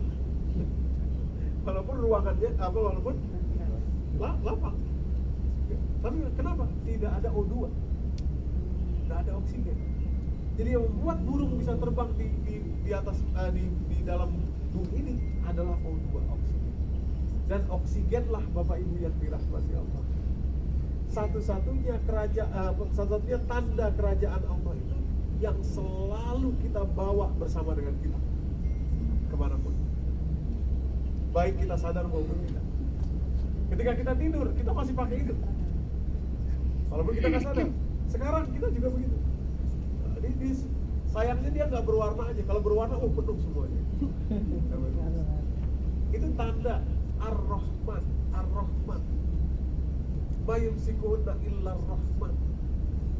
Jadi maksudnya, ketika kita ingin merasakan keberadaan Ar-Rahman itu, tadi langit dan bumi, kemudian nanti kembali kepada gratitude, saya hidup, kemudian tadi putaran 7, saya akan kembali, saya akan ini, adalah dengan merasakan oksigen. Dan itu bisa secara, nanti saya jelaskan lebih banyak nanti di sana, bisa secara fisiologis memaksa struktur tubuh kita untuk tunduk dengan logika baru yang kita bawa. Karena gini, kalau kita tahan nafas kita, nggak nafas, artinya kita menegasikan Allah gitu ya. Oh, saya nggak butuh nafas, karena jantung kita nggak kuat. Dia akan berdetak, dia akan mencari udara, dia akan mencari O2 sampai dia. Ya, ini kesinambungan antara psikologis dan fisiologis. Nah, singkat cerita, saya persingkat saja. Ini panjang. Jadi begini, Bapak Ibu, sebentar sebelum masuk ke sini. Kalau bicara tentang pernafasan ini, saya beberapa kali cerita ke 2-3 orang kalau nggak salah. Pasti kebanyakan orang di Indonesia ini punya pengalaman dengan beberapa jenis pelatihan pernafasan. Seperti ini, itu, saya nggak mau sebut namanya, ini, itu, dan lain sebagainya. Yang notabene ujung-ujungnya adalah keliru. Ada yang syirik lah, ada yang merasakan, maksudnya inilah, jin lah, anu lah, bla bla bla, segala macam. Dan demikian pula di kutub yang berbeda, yoga, yang seolah berasal dari Hindu. Ya, yoga itu padahal itu milik Islam. Sudah saatnya kita itu mengeluarkan ini dan memakai utilitas itu untuk mendekatkan kita kepada Allah secara individu dan pelajar. Jadi gini, pelajaran tadi itu yang kita ambil dari tawaf, ada 10 nanti, mudah-mudahan kita bisa mengkondisikan semua pelajaran itu, kita bawa sebagai latihan daily. Insya Allah kalau Bapak Ibu berkenan, kita mulai dari hari ini. Walaupun belum semua ya, nanti 10 pulang nanti dari sana sudah 10-10-nya gitu. Nah, yaitu dengan apa yang saya menamakannya ya, ini nama saya aja, saktah breathing atau pernapasan saktah. Saktah. Apa itu pernapasan saktah? Di dalam pengajaran Al-Quran, di dalam pengajaran pembelajaran baca Quran, ada sebagian ulama berbeda pendapat. Ada yang mengatakan 6, ya, Imam Hafaz mengatakan 6 saktah. Yang 2 itu tidak wajib, yang 4 wajib. Sebagian ulama mengatakan hanya 4 saja saktah. Apa itu saktah? Saya rasa tahu semua ya Bapak Ibu ya. Saktah itu dalam bacaan kita berhenti tanpa bernafas, kemudian melanjutkan dengan nafas yang sama. Kalla, kita nafasnya satu. Kalla bal rona ala qulubihim ma kanu yaksibun, surat Al-Qiyamah. Ada 4 tempat. Ini sebetulnya pernafasan Bapak Ibu. Dan itu luar biasa makna di balik saktah itu. Makna di balik saktah. Apa makna di balik saktah? Kita kupas dulu. Ada 4 saktah yang wajib ya, Bapak Ibu ya. Ya, ini jadi ini namanya Quranic Unlimited Emotional and Spiritual Touch ya. Kita mengambil dari Al-Quran. Ada 4 saktah. Pertama surah Al-Kahfi, yaitu kalau kita ingin membaca ayat pertama dan ayat kedua secara berkesambungan ya, secara berkesambungan. Itu kan di ujung kalimat ada iwaja. Kalau berhenti di situ nggak apa-apa, tapi kalau kita lanjut dan sunahnya lanjut, iwaja qayyiman liyunzira ba'san syadidan. Cara bacanya iwaja qayyiman liyunzira ba'san syadidan biladhu, dan seterusnya ya. Satu. Yang kedua pada surat Yasin. Ini ketika bangkit dari kubur. Begitu bangkit dari kubur, orang-orang yang bangkit menanyakan mimar qadina haza ma wa'ada ar-rahman wa sadaqal mursalin. Ya, berhenti bacanya. Nafasnya nggak boleh berhenti. Nafasnya nggak harus pakai nafas yang tetap tadi. Nah, tadi surat Al-Qiyamah, waqila man raq wa zanna annahu al-firaq dan seterusnya. Dan yang keempat surat Al-Mutaffifin, yaitu ayat yang ke-14, kalla bal rana ala qulubihim ma kanu yaksibun. Itu saktah ya. Saktah ini Bapak Ibu yang dirahmati Allah, yang mungkin masih jarang kita ketahui adalah apa sih gunanya saktah itu, untuk apa sih saktah itu? Kenapa harus berhenti? Gak boleh nafas dan berhenti di sini. Karena cepat aja ya ini, sebetulnya ini pelajaran yang panjang. Saya diskon jadi sebentar. Karena di dalam saktah itu ada makna yang tersimpan kalau tidak tersembunyi. Tersimpan. Jadi para ulama mengatakan ya, sudah terresume segala macam, saya tampilkan dalam keadaan yang mudah. Contoh surat Al-Kahfi. Iwajah itu artinya bengkok. Iwajah itu bengkok. Tapi qayyiman itu artinya tegak lurus. Ya. Jadi surat Al-Kahfi itu ketika kita baca iwajah walam yaj'al lahu iwajah, dan tidak menjadikannya bengkok, berarti qayyimah, diberhenti itu sekitar 3-4 harokat. Di situ kita tersimpan makna kata-kata walakin, akan tetapi, lurus. Ya. Bisa dipahami Bapak Ibu ya? Walam yaj'al lahu iwaja, dan Allah tidak menjadikan ayat-ayat dalam Al-Quran itu bengkok, akan tetapi qayyimah, lurus. Kata-kata akan tetapinya tidak ada di dalam ayat itu. Cuma ini dua makna yang berbeda. Kalau tidak berhenti dengan saktah atau dilanjutkan, maka kalimatnya iwajan qayyimah, bengkok dan lurus. Jadi ada makna tersimpan di situ, maka saktah. Dan ini adalah cara baca yang diajarkan Jibril kepada Rasulullah SAW. Yang sampai kepada kita lewat riwayat para imam, sampai ke kita mayoritas imam hafiz, ya, sampai kepada kita model bacaannya. Ini tidak ada banyak perbedaan di antara para imam tajwid, ya. Hanya yang dua saja nanti yang berbeda, yaitu akhir surat Al-Anfal dan surat At-Taubah. Satu lagi ada di surat Al-Haqqah. Ya, itu dianggap sunnah, tidak diberlakukan. Tapi yang 4 ini wajib. Demikian pula surat Yasin ayat 52, ya.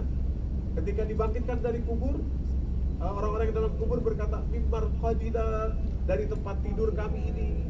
Haza itu bukan kalimat orang yang bangkit ini, tapi kalimat malaikat. Haza ma wa'ada ar-rahman wa sadaqal mursalun.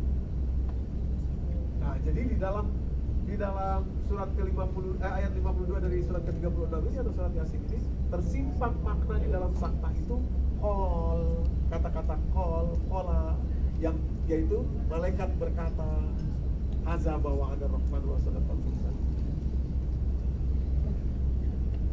Bisa dipahami nih Bapak Ibu? Bisa dipahami ya? Jadi saktah itu berhenti baca, itu di situ tersimpan makna yang dibaca oleh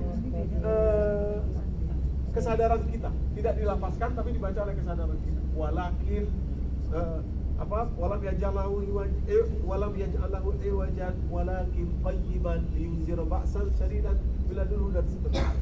Mimar qadina haza qala mimar qadina qala haza ma wa'ada ar-rahman wa sadaqal mursalun. Untuk dua ayat itu, yaitu ayat surat Al-Kahfi dan surat Yasin ayat 22. Nah, adapun dua ayat berikutnya, yaitu surat Al-Qiyamah ayat ke-27 dan surat Al-Mutaffifin ayat ke-14, ya, itu karena tajwidnya kalau bertemu antara nun dan ro menjadi idgham bila gunnah. Marrok, maka artinya berbeda dengan manrok. Demikian pula kalla balron. Kalau digabung balr, ya, tidak menemukan katanya, tidak menemukan maknanya. Jadi ada maksud yang tersimpan. Oke, kita nggak akan banyak membahas detail mengenai ini, hanya maksudnya saja. Nah, Bapak Ibu yang dirahmati, saktah breathing ini, pernapasan saktah ini, ya, meluaskan pandangan kita tadi itu dengan pelajaran-pelajaran yang kita ambil tadi, pelajaran tawaf, nanti kan kita belajar mengenai wuku, kita belajar mengenai Maqam Ibrahim, belajar mengenai beberapa hal lagi nanti Masjid Qiblatain, kita belajar mengenai abror, mabrur, kita akan belajar mengenai Maqam Ibrahim sudah ya, kemudian mengenai air zam-zam dan kurma ajwa, dan beberapa hal kecil lainnya nanti itu kita bawa ke dalam zikir kita setelah sholat. Jadi zikir kita setelah sholat ini Bapak Ibu menggunakan saktah breathing. Di dalam zikir itu tiga kalimat itu subhanallah walhamdulillah subhanallah walhamdulillah wala Allahu akbar itu, ini mengandung semua kalimat atau semua makna yang ada di inna lillah wa inna ilaihi rajiun. Ini nanti saya jelaskan ya. Ini mungkin Bapak Ibu masih agak gitu ya, gitu. Inna lillahi wa inna ilaihi rajiun yang semua mengandung makna 10 pelajaran yang akan kita pelajari selama pelajaran umroh. Jadi maksudnya pelajaran umroh itu kita pakai dalam zikir kita, sholat 5 waktu, tapi bukan lagi zikir alhamdulillah, bukan begitu. Tapi dengan saktah. Saktahnya bagaimana? Ada beberapa saktah, ya, ada beberapa saktah, tapi kita mengambil saktah yang dasar, yaitu double inhale, panjang exhale. Ini di dalam teori psikologi namanya psychological sah, gini. Psychological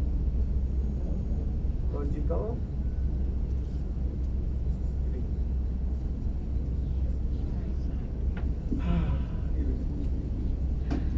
Psychological sah. Maksudnya begini Bapak. Langsung dia, nanti saya jelaskan lebih banyak lagi mengenai ini, pasti akan banyak pertanyaan. Maksudnya begini. Next time nih nanti kita sholat asar, silahkan kita coba.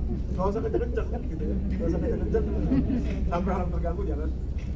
2 kali inhale, 1 kali exhale. Dan buku tangan kita ini ada 3 masing-masing. 3, sehingga satu perjalanan satu jari. Perjalanan kedua, jadi total kita hanya membutuhkan 15 dan tambahan 1, jadi 33 ya. Jadi gini. Iya, biasanya. Gimana? Oke. Nah di situ gini. Hati-hati aja, saya agak susah kalau pencet. Subhanallah, tahan 3 harokat. Subhanallah. Oke. Nah di 3, oke. Jangan dulu ke situ. Gini ya. Pelan-pelan aja, nggak perlu full waktu nariknya Bapak Ibu. Seperti ketika baca Quran tadi. Ya. Jadi saya baca subhanallah nih.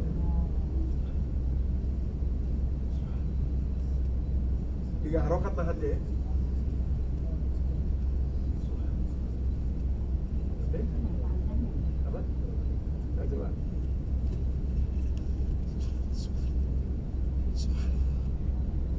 Dengeran ya? Pelan-pelan aja, gak usah sampai yang tetangga denger ya. Iya. Boleh.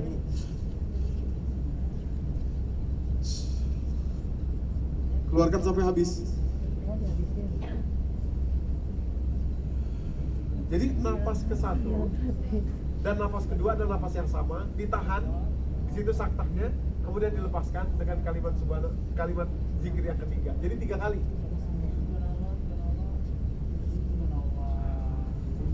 Gitu ya.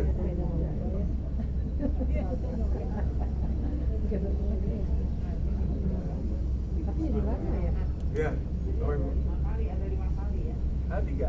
Subhanallah, subhanallah, 1, 2, 3, subhanallah. Enggak, dua, tariknya dua, keluarnya satu. Tahan nafas yang tiga. Tahan nafas. Tahan nafas 3 harokat. Nanti saya jelaskan.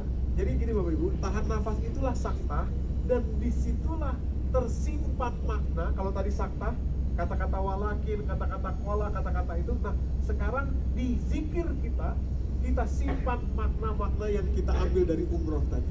Di sini. Gitu ya. Alhamdulillah misalnya. Tadi, alhamdulillah saya masih hidup. Alhamdulillah saya masih bisa berjuang untuk sisa hidup saya yang ini. Alhamdulillah 7 perjalanan ini saya sekarang ngerti. Alhamdulillah saya masih bisa merasakan umroh lagi. Alhamdulillah ini, alhamdulillah itu. Kodek ke sana, alhamdulillah.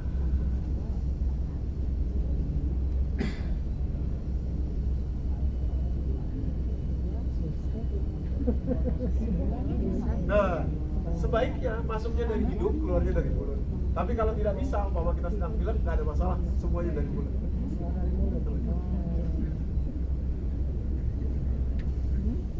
Pas ditahan itu, kita masukkan makna yang kita bawa pulang dari umroh itu. Apa dia? Nah, nanti semua itu mudah-mudahan terpampang ya, terpampang di dalam pikiran, di dalam ingatan kita. Apa namanya, pindahnya kiblat tuh begini toh. Makam Ibrahim tuh ini toh. Ini tuh terpampang. Karena tadi Nabi Adam adalah kita, Nabi Ibrahim adalah kita, Siti Hajar adalah kita, Rasulullah adalah Nabi kita. Aktornya tadi. Awas, hati-hati kalau kita melakukannya dengan benar, ya. Itu kita akan rileks. Dan kalau terlampau rileks, ya. Bisa gitu. Benar. Apalagi jam segini. Subhanallah, alhamdulillah, Allahu Akbar. Ya, 3, 4 sampai itu. Ya.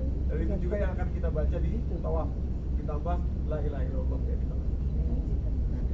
Jadi gini, ya. Itu kan zikirnya. Gak usah penuh, nariknya tuh biasa aja gak usah. Keluar mulut. 3, 1,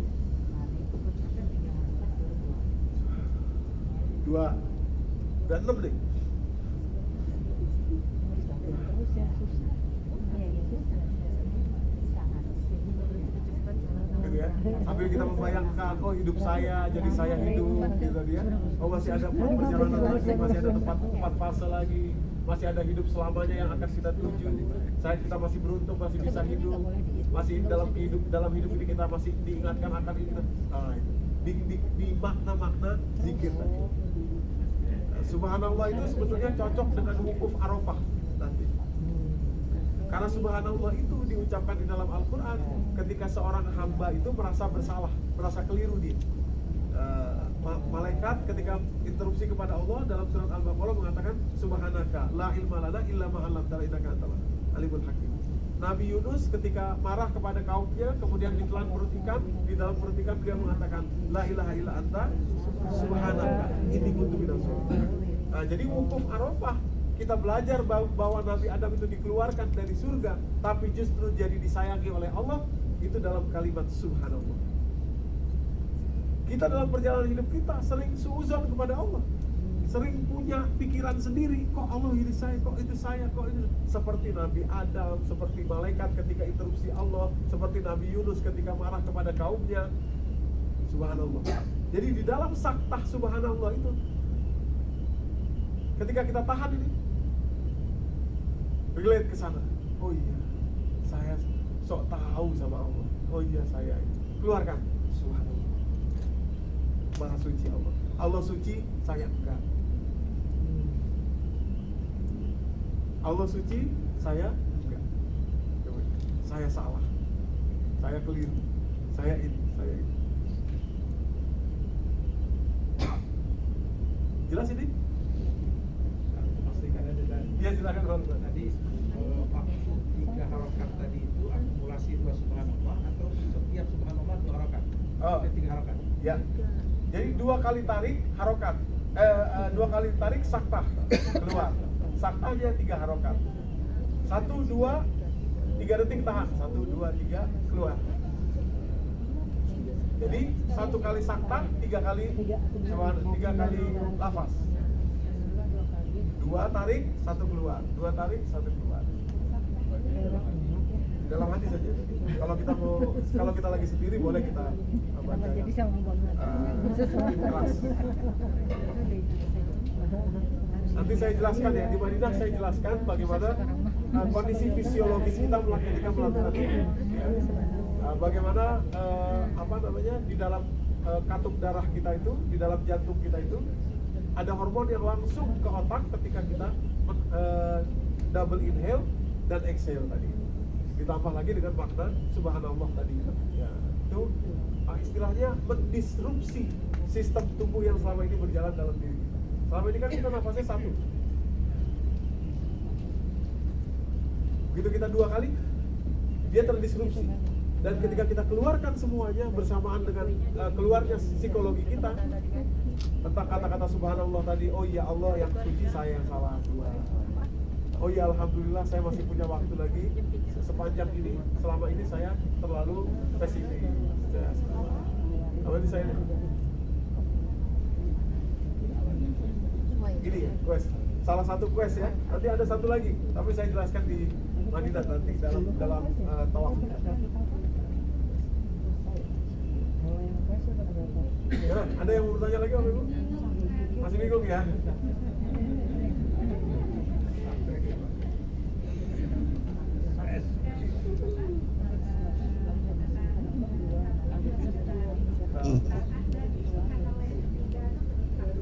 Iya, subhanallah yang ketiga itu keluar.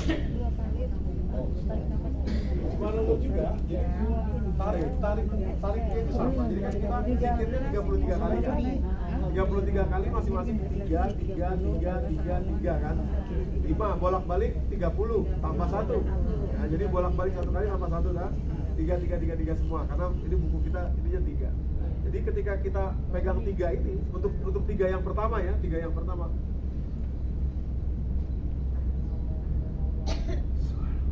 Satu. Lama dong Ustadz ya. Iya lumayan. Makanya tadi saya bilang gak akan sama seperti yang selama ini swallow lewat gitu. Lewat gitu aja. Iya.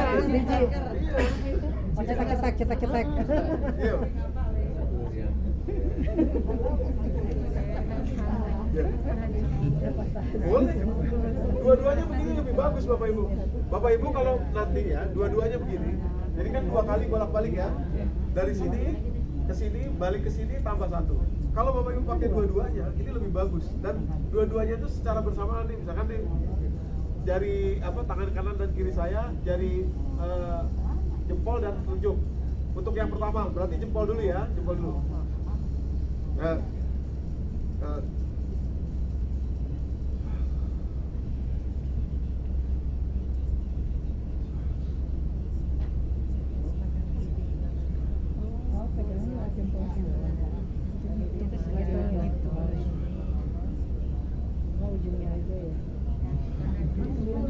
Udah 5 nih, udah 5.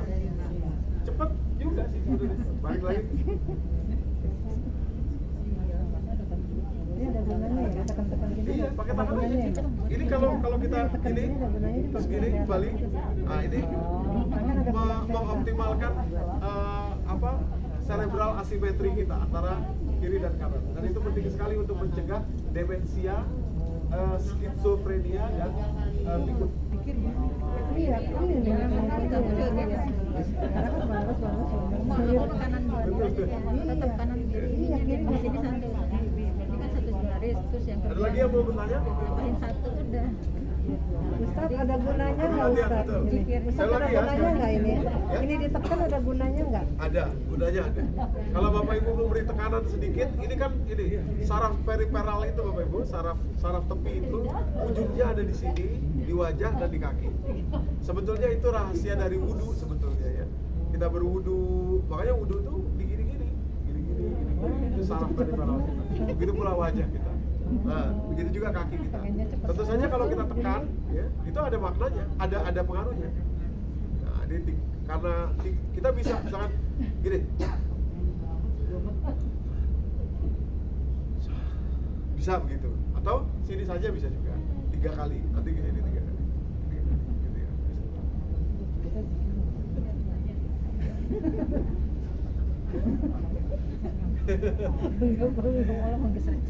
Ada lagi yang lain? Apalagi kalau di kampung. Saya alhamdulillah sudah melakukan itu kurang lebih sebulan ini kalau saya nggak salah ya, sebulan ini ya, terakhir. Dan saya uji cobakan juga kepada istri dan anak-anak saya, sangat pengaruh. Dan memang ada ukuran, ada penelitiannya. Terus ketika saya baca penelitian itu saya, ini mah Quran, ini mah punya kita, namanya saktah. Itu sedalam itu maknanya, dan makna itu tersimpan dalam saktah tadi itu, dalam pause-nya itu tadi, dalam berhentinya itu tadi, masuk cepet gitu ketika kondisi jantung dan otak sedang kita kuasai, bukan dikuasai oleh ritme yang selama ini, itu masuk konteks tadi itu mendisrupsi, memaksa diri kita untuk menerima pelajaran itu. Nah, saya baca, wah ini mah Quran punya kita punya kita. Maka itu saya merasakan seperti stres-stres yang kemarin itu, mobil rusak dan sebagainya, rasanya kok enteng, biasa aja. Gak ada yang terlalu, wah gimana berat itu. Salah satunya karena tadi.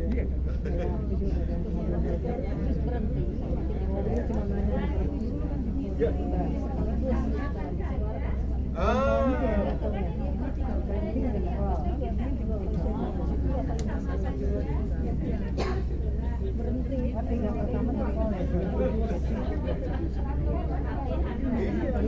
Ini latihan luar biasa Bapak Ibu.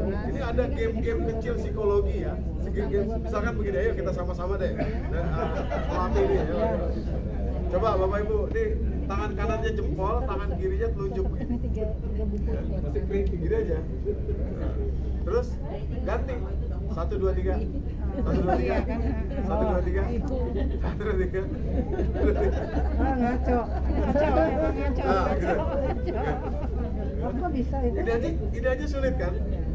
Karena selama ini kita hemisfer tadi itu terlalu banyak kita pakai sebelah kiri, terlalu banyak kita memakai kotak sebelah kanan, terlalu banyak kita. Nah, dengan cara tadi ini itu tergantung juga sekarang. Ini latihan psikologi yang sudah diverifikasi, bukan sekedar game-game. Ini sudah dihitung. Gitu. Ya. Susah.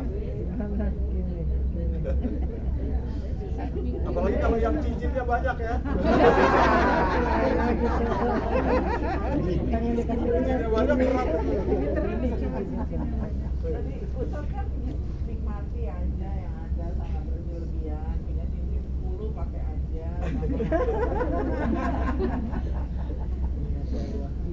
Bensin 10 nggak bisa air nanti, nggak bisa makan. Oke, ada lagi Bapak Ibu. Jadi ini metode quest yang pertama, ya insya Allah mohon doanya sedang saya susun dalam bentuk buku. Terus nanti ada metode yang kedua ketika kita tawaf. Nanti saya jelaskan di Madinah sebelum kita tawaf, insya Allah. Jadi supaya tawaf kita tadi betul-betul bisa masuk ke dalam diri kita, mendisrupsi sistem fisiologis dan psikologis kita yang selama ini sudah ada. Tadi itu saya katakan itu ketidakmampuan kita hemisfer kiri dan kanan itu karena otak kita cenderung selama ini kita pakai berlebihan di sebelah sisi. Ada yang sisi kiri aja, pakai otak kiri aja. Ada yang pakai otak kanan aja. Ada yang pakai otak gitu. Nah, dengan itu tadi latihan kecil, bukan kecil sih sebetulnya, latihan besar ya untuk kita bisa mendisrupsi medial, terutama medial prefrontal cortex kita. Sekali lagi saya katakan, ketika kita menguasai jantung kita, berhenti dia, kita yang perintahkan dia berhenti. Gitu. Nah, kita masukkan konteks tadi itu, nah di situ kita sedang berkuasa atas diri kita, atas subconscious mind kita, pikiran alam bawah sadar kita yang selama ini justru membelenggu kita. Oke, ada yang lain yang mau bertanya? Cukup? Cukup? Oke. Lagi latihan. Enggak, kalau yang tadi gitu aja, kalau yang zikir gitu aja. Kalau yang bapak ibu belum bisa, nggak usah dua-duanya, satu aja dulu. Kan tadi untuk cerebral asimetri kita supaya lebih.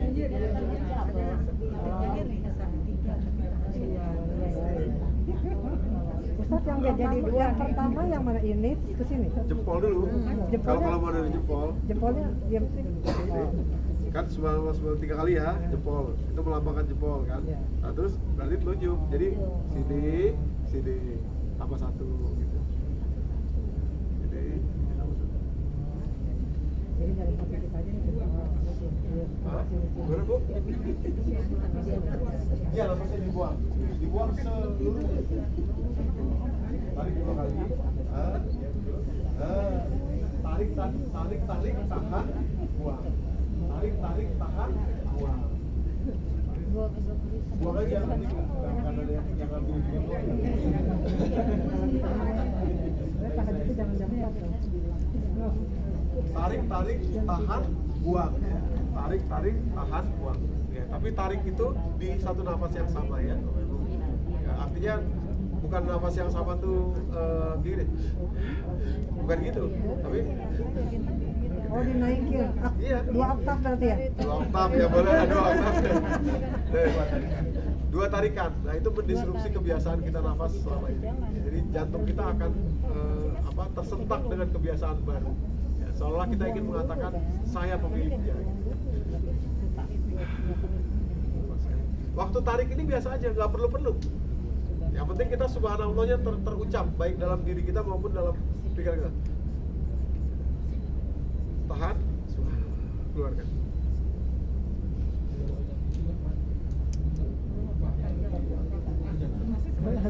Ya, yang mana aja, yang pop up yang mana aja Pak Hari? Itu menunjukkan bahwa otak kita siap seperti itu. Nanti kan kita belajar deh ya, 10 kita akan itu, ingat bahwa, ingat hukum, ingat nanti kiblatain, masjid kiblatain, tidak kiblat, ingat makam Ibrahim, yang mana yang pop up muncul di kata-kata subhanallah. Nanti di ujung terus saya akan bilang gini, seperti tadi, wukuf itu sebetulnya cocoknya dengan subhanallah.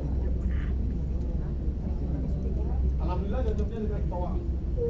Di tadian 7 kehidupan kita fasenya. Allahu Akbar cocoknya dengan perpindahan kiblat.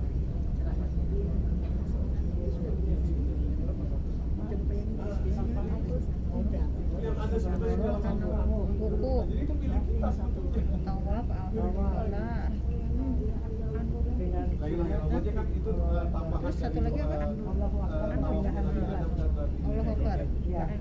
Jadi di dalam Baqiyatus Shalihat namanya Baqiyatus Shalihat itu dalam hadis itu subhanallah alhamdulillah Allahu Akbar. Jadi la ilaha illallah sebetulnya masuk di antara. Ini ngebayanginnya gitu.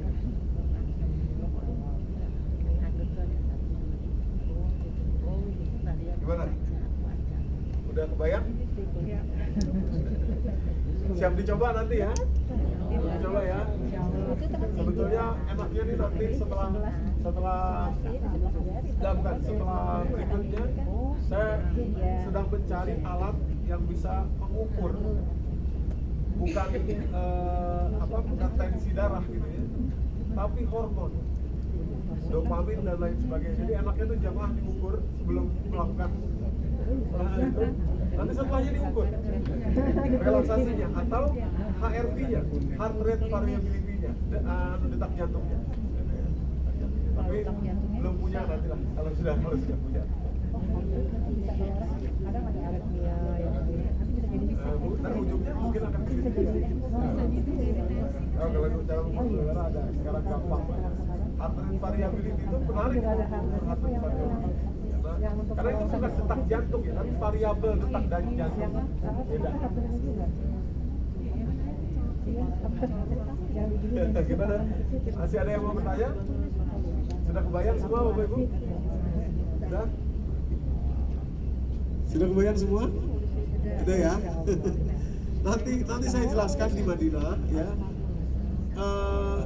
Isinya dari sakta breathing ini ya, penelitiannya dan lain sebagainya, psychological science tadi. Kemudian bagaimana kerjanya di dalam otak kita ketika terjadi itu. Sebetulnya dalam pelatihan quest nanti ya, ini sebagian dari quest nanti kita insya Allah akan hadirkan pelatihan quest yang utuh.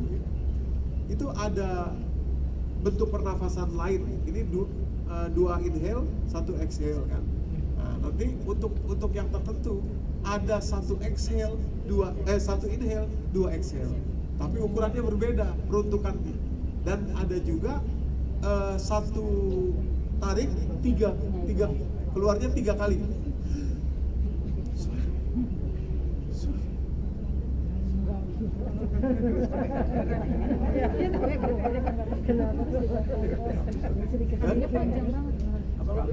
Nariknya panjang ya. Iya, makanya ditahannya itu sampai 3 kali. Tapi itu dalam kondisi tertentu yang berbeda. Yang paling genuine adalah 2 inhale dan 1 exhale.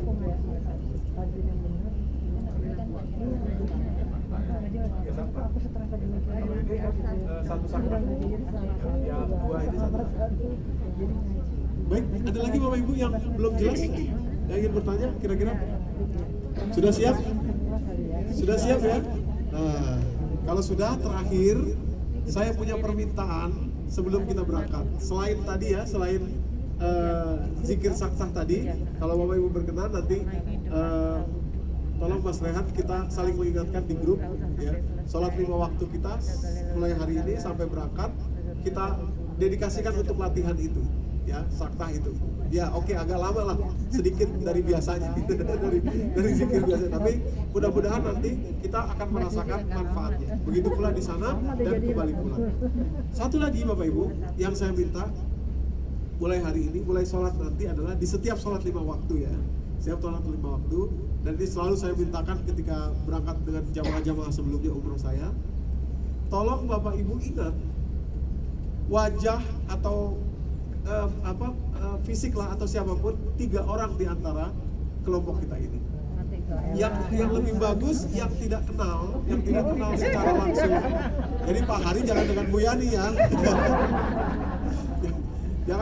jangan suami, istri atau teman atau jangan ya, atau anak atau orang lain yang baru kita lihat, dan doakan setiap sholat 5 waktu. Doakan setiap sholat 5 waktu orang itu saja. Ini kita sedang belajar Maqam Ibrahim. Kita belajar terus sampai hari berangkat nanti, sampai di Maqam Ibrahim saya jelaskan kenapa begitu. Ya, 3 orang Bapak Ibu ya, 3 orang ya. Siapapun itu doakan gini. Mohon maaf. Sebentar. Gak perlu kenalan. Dan orang itu jangan tahu ya. Mbak, saya doakan Mbak ya.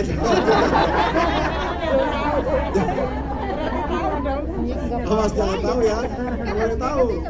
Ya. Tapi namanya ada Ustaz. Nggak boleh nama juga, kalaupun kita nggak tahu namanya nggak usah minta. Ingat aja, umpamanya. Boleh pakai masker. Boleh, bisa. Boleh kita nanti foto rame-rame, nanti dilihat di foto, oh bahwa saya mau ini. Boleh. Tapi jangan pakai masker kalau nggak tahu. Apa? Nggak ada masalah, nggak apa-apa. Rezekinya. Rezeki nggak ketumpel.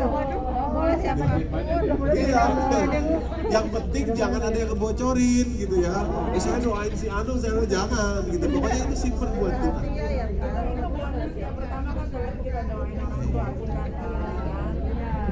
Jadi Bapak Ibu yang dirahmati Allah, ikutkan doa ini ya dalam sholat kita 5 waktu. Tentu doa-doa yang selama ini kita doakan ya kita tetap lanjut, jangan dihilangkan. Doa kepada ini, pada itu ya tetap. Nah ini tambahan doa kita kepada 3 orang ini Bapak Ibu. 3 orang ya, harus 3. Kenapa harus 3? Ya mintanya aja saya 3. Kalau dulu kan repot, 3 aja lah. 3 orang ya Bapak Ibu ya. Oh, boleh perkenalan dulu. Jamaah aja yang sama-sama berangkat sama kita, satu rombongan ya. Boleh. Saya setuju masih ada waktu ya, sampai jam 3 ya. Nanti setelah asar baru kemudian sesinya Muhsinin. Jadi sebentar sebelum nanti perkenalan satu-satu, Bapak Ibu doakan, apa yang didoakan? Doakan seperti yang kita pingin untuk diri kita pada beliau ini. Ya. Misalkan kita bikin anak kita begini, kita bilang, ya Allah mudah-mudahan anaknya si bapak itu begitu, tiga orang ya. Oke, setiap sholat 5 waktu. Jadi mulai sekarang kita punya 2 PR, sholat 5 waktu, melatih saktah breathing, pernapasan saktah, dan melatih mendoakan serombongan kita ini. Ya, 3 orang dalam rombongan kita ini. Apa? Enggak. Tadinya saya mau 7, cuman kebanyakan. Iya, nggak apa-apa. Sampai habis waktunya orangnya itu terus. Iya, itu terus. Sampai berangkat orangnya itu terus. Sampai di Maqam Ibrahim nanti saya jelaskan. Sampai di Maqam Ibrahim ya kita baru selesai. Ini dia, menarik. Bagaimana kalau lupa, Bapak Ibu, kalau lupa tolong hukum diri kita dengan mensodakohkan uang setidak-tidaknya Rp2.000 kemanapun. Sehari. Iya, dalam 1 kali sholat. Sehari 2.000. Umpamanya hari ini kok lupa tadi sholat zuhur nggak doain, sholat isya ada 2 kali, apa itu? Ya kalau 4.000 nggak ada kembalian 5.000 lah gitu. 2 kali gitu. Semuanya aja kalau Jamil muslimin habis kita Nggak, beda. nyebut nama ya dalam doa. Jadi kita mesti kenal. Nggak, jadi gini, nama sebetulnya nggak terlalu penting kalau kita sosoknya bisa kita bayangkan. Iya, makanya nanti bisa setelah ini kita berkenalan boleh. Saya setuju ya supaya kita kenal semuanya. Ada lagi? Sudah paham semua Bapak Ibu? Oke, silakan.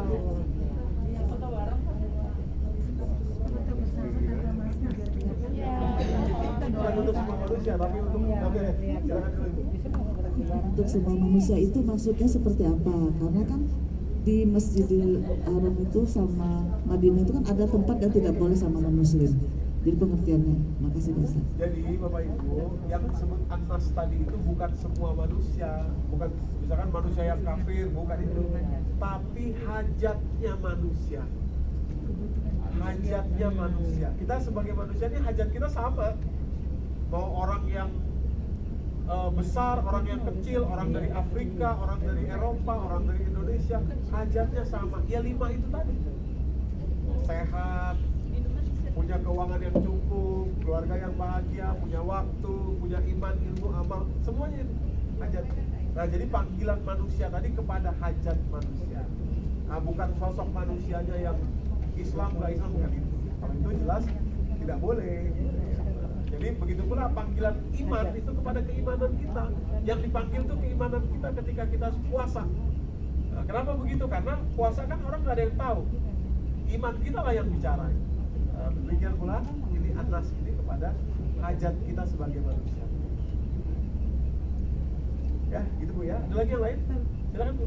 Ustaz, saya mau tanya tadi salah satu manfaat umroh itu menyaksikan manfaat Ya, syadu pada fi'alah. Menyaksikan manfaat bagi kehidupan manusia. Ya.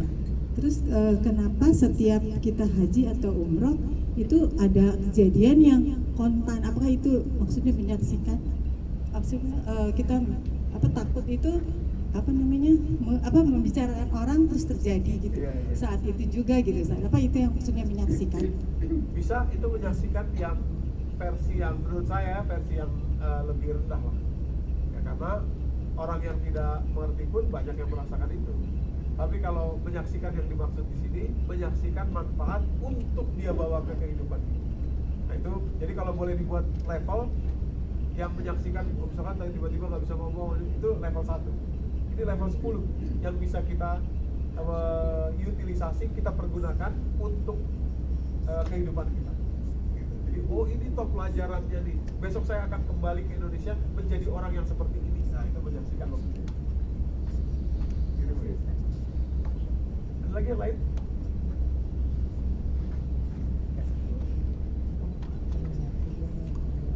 Cukup? Ya. Baik, kalau nggak ada lagi, sebelum nanti kita perkenalan ya, saya ada bagusnya juga kalau Bapak Ibu berkenan untuk mengenalkan diri masing-masing. nggak perlu satu-satu kali ya, mungkin yang suami istri bisa langsung aja gitu ya, supaya lebih cepat. Demikian pula yang mungkin yang anak-anak seperti saya nanti sama ibu dan anak saya. Itu saja sebelum nanti sesi berikutnya kepada Muhsinin Travel nanti menjelaskan mengenai beberapa hal detail setelah asar mungkin ya. Dan ya, setelah asar sudah bentar lagi asar kan, kita bisa ngopi-ngopi dulu. Terus asar kita sedikit lagi baru kemudian kita pulang. Selebihnya saya mohon maaf dulu atas segala kekurangan Bapak Ibu, mudah-mudahan bisa dipahami. Insya Allah kita akan jumpa nanti di bandara pada tanggal 5 insya Allah ya, mudah-mudahan Allah panjangkan umur kita dan Allah berikan kita kesehatan dan keimanan. Saya mohon maaf apabila ada kesalahan. Billahi taufiq wal hidayah. Assalamualaikum warahmatullahi wabarakatuh. Waalaikumsalam warahmatullahi wabarakatuh. Yang pertama mungkin saya